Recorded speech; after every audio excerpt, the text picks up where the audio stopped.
સૌરાષ્ટ્રે સોમનાથમ ચ શ્રીશૈલે મલ્લિકાર્જુનમ ઉજ્જૈના મહાકાલ ઓમકારમ અમલેશ્વરમ પરલ્યા વૈજનાથમ ચ ડાકિન્યા ભીમશંકરમ સેતુવંદે તુ રામેશમ નાગેશમ દારુકાવને વારાણસ્યા તુ વિશ્વેશમ ત્રંબકમ ગૌતમી તટે હિમાલયે તુ કેદારમ દૃષ્પેશમ તુ શિવાલય એતાની દ્વાદશ નામાની સાયં પ્રાત પઠેન્નર સપ્તજન્મ કૃતમ પાપમ સ્મરણેન વિનશ્યતિ.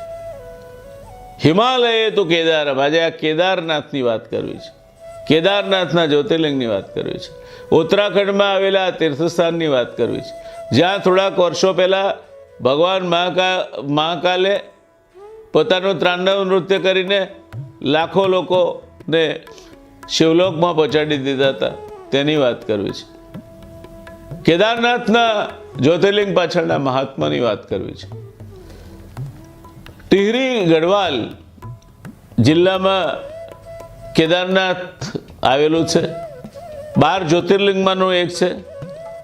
આ એવી જગ્યા છે કે જ્યાં પાંડવો ભગવાનને શોધતા શોધતા આવ્યા હતા.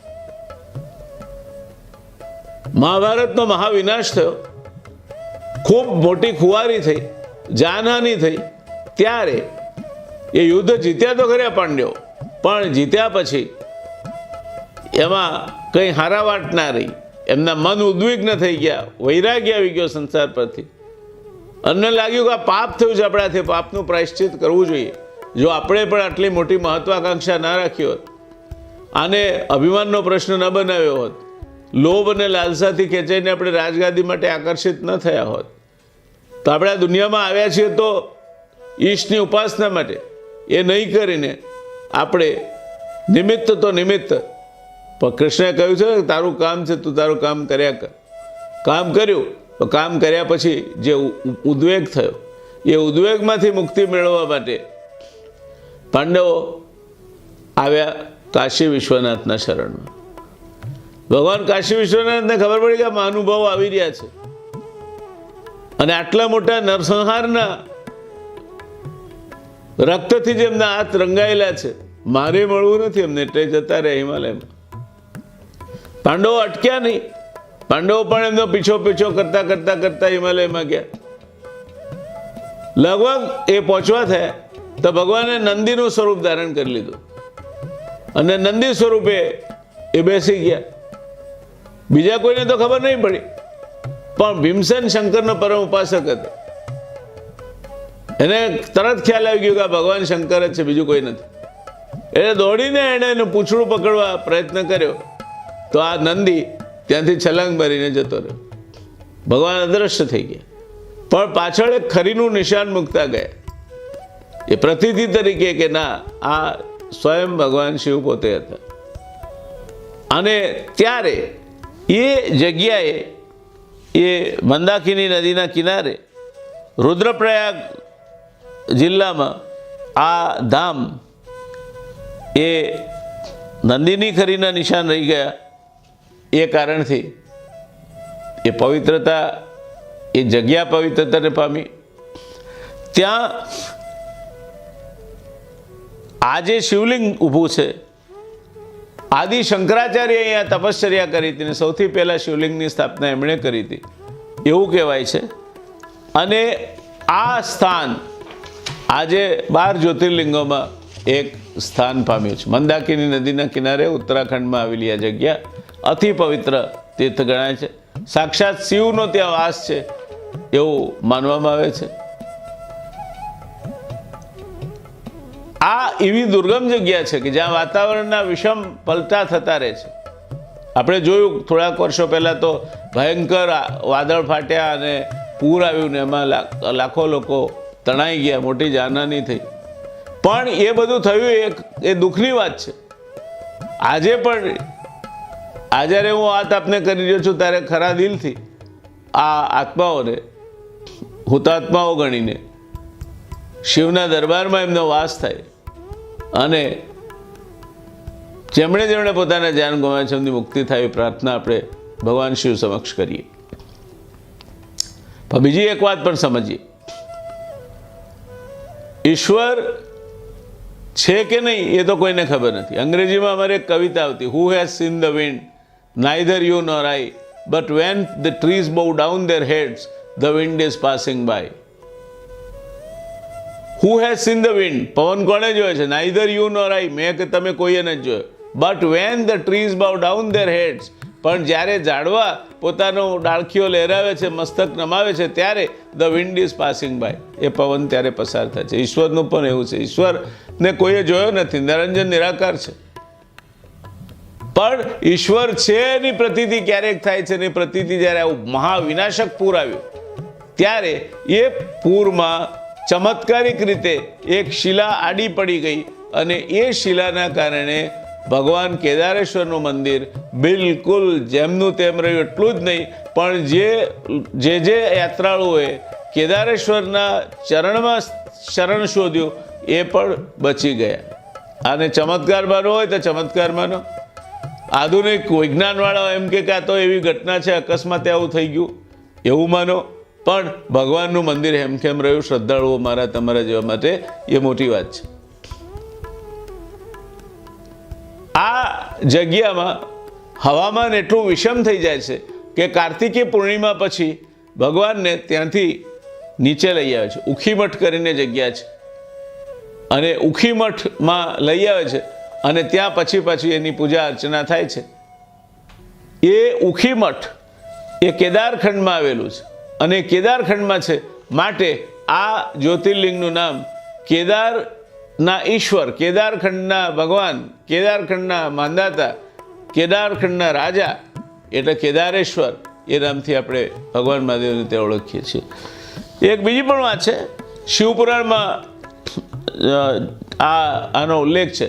PAN number 494. જો તમે ગીતા પ્રેસ ગોરખપુરનું શિવપુરાણ લો તો 494માં પાન પર આનો ઉલ્લેખ છે. શિવ પુરાણ અનુસાર વિષ્ણુના 2 અવતાર નર અને નારાયણે 2 પાર્થિવ લિંગ બનાવી બદ્રિકાશ્રમમાં પૂજા કરી. તેથી શિવજીએ પ્રસન્ન થઈ વરદાન માગવા કહ્યું. ત્યારે નર અને નારાયણે કહ્યું, આપ પ્રસન્ન થયા હો તો આપ અહીં નિવાસ કરો. આ બંનેના અનુરોધથી ભગવાન શિવ કેદારેશ્વર જ્યોતિર્લિંગ સ્વરૂપે પ્રગટ થયા અને એ સ્વરૂપે જ આજે પણ પૂજાય છે. એટલે આ બીજી વાર્તા પણ છે જે શિવપુરાણમાં છે કે નર અને નારાયણ વિષ્ણુના 2 સ્વરૂપે એમણે ભગવાનની આરાધના કરી અને ભગવાન પ્રસન્ન થયા. ભગવાન મહાદેવ, દેવાધિદેવ મહાદેવ પ્રસન્ન થયા ત્યારે એમણે કહ્યું જો ખરેખર તમે પ્રસન્ન થાઓ તો અહીં બિરાજો. આ દુર્ગમ વિસ્તાર છે અને આ દુર્ગમ વિસ્તારમાં આપ બિરાજો તો અહીંયા દુર્ગમ વિસ્તાર સુધી પણ પ્રવાસીઓ યાત્રાળુ આવશે તો અહીં જે લોકો વસે છે એમને પણ કંઈક 2 પૈસા મળશે, એમાંથી એમનું પણ ભરણ પોષણ ચાલ્યું રહેશે.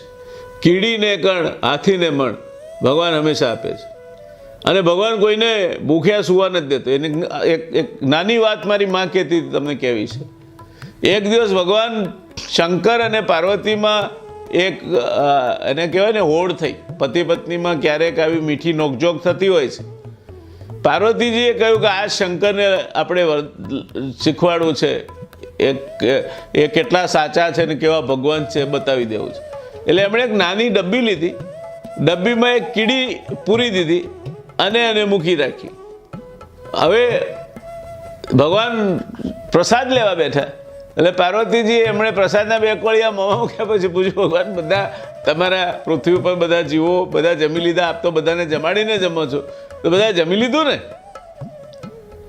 શંકર મનોમન હશે કે આ મારી પરીક્ષા લે, જો શક્તિ શિવની પરીક્ષા લે છે કે હા જમાડી લીધું, કોઈ ભૂખ્યું નથી. અને કે કોઈ ભૂખ્યું હોય ત્યારે કે હોય જ નહીં. હું કહું છું કોઈ ભૂખ્યું નથી, પછી કોઈ ભૂખ્યું કઈ રીતે હોય? આપ કહો છો ભૂખ્યું હોય તો એટલે કઈ રીતે હોય? હું કહું છું કોઈ ભૂખ્યું નથી, હું જમવા બેઠો છું અને હું જમવા બેઠો છું ત્યારે મારા બધા જ જીવો એમને મેં કીડીને કણ ને હાથીને મણ જે આપવા પાત્ર તું આપી દીધું. સૌ નિરાતે પોતપોતાનો આહાર કરીને નિરાતે તૃપ્ત થયા છે. ત્યારે પાર્વતીજી હસતા હસતા જઈને પેલી ડબ્બી લઈ આવ્યા. ડબ્બી લઈ આવીને ખોલ્યું કે જુઓ આ બતાવું તમને, તમે કેવા સાચા છો. એ ખોલ્યું તો એ ડબ્બીમાં કીડી હતી. પાર્વતીજીના મનમાં કીડી ભૂખી હશે કારણ કે કીડીને પૂરી દીધી હતી, પણ એ જ્યારે ડબ્બી બંધ કરતા હશે ત્યારે પેલો કપાળમાં ચાંદલો કરેલો અને અક્ષત લગાડેલા એમાંથી એક ચોખાનો દાડો એ ડબ્બીમાં પડી ગયો છે. એટલે પેલી ડબ્બી ઉગાડી ભગવાન સામે, ત્યારે પેલી કીડી આરામથી એ ચોખાના દાણામાંથી નાનું બટકી ખાતી હતી. ભગવાને કહ્યું, પાર્વતીજી, આ જીવ પણ ભૂખ્યો નથી, નકામી શું કરવા તકલીફ કરો છો? હું આપને કહું છું કોઈ ભૂખ્યું નથી તો પછી માની લો ને. ત્યારે પાર્વતીને લાગ્યું કે ના, આ ભોળિયા શંભુની માયાને કોઈ પહોંચી શકે એમ નથી, એની માયાનો તાગ કોઈ રીતે મળી શકે એમ નથી.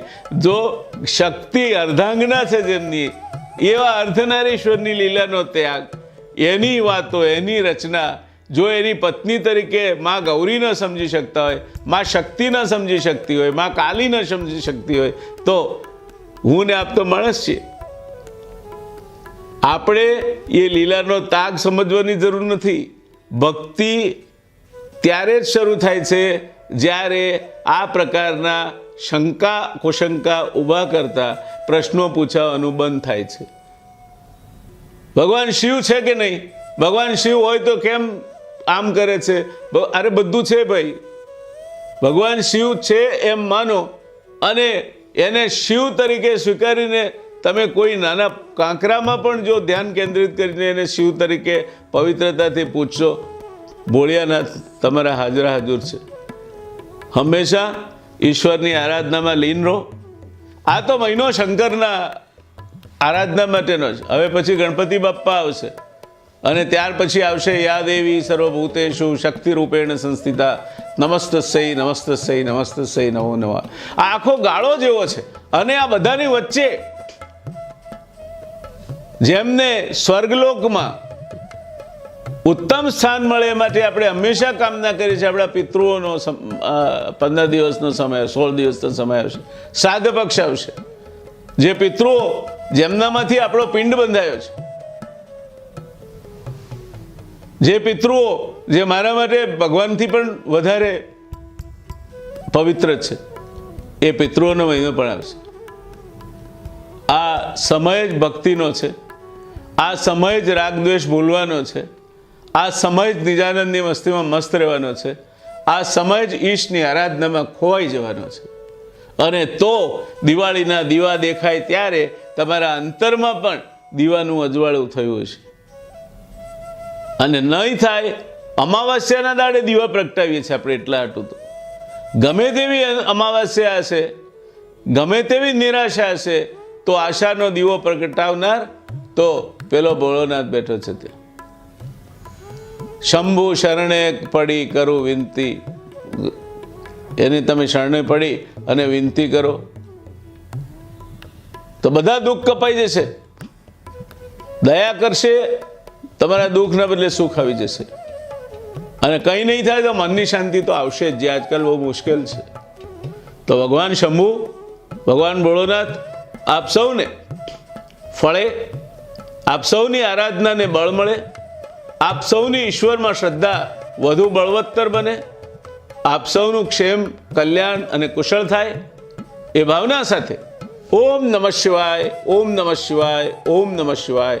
શંભો હર, શંભો હર, શંભો હર.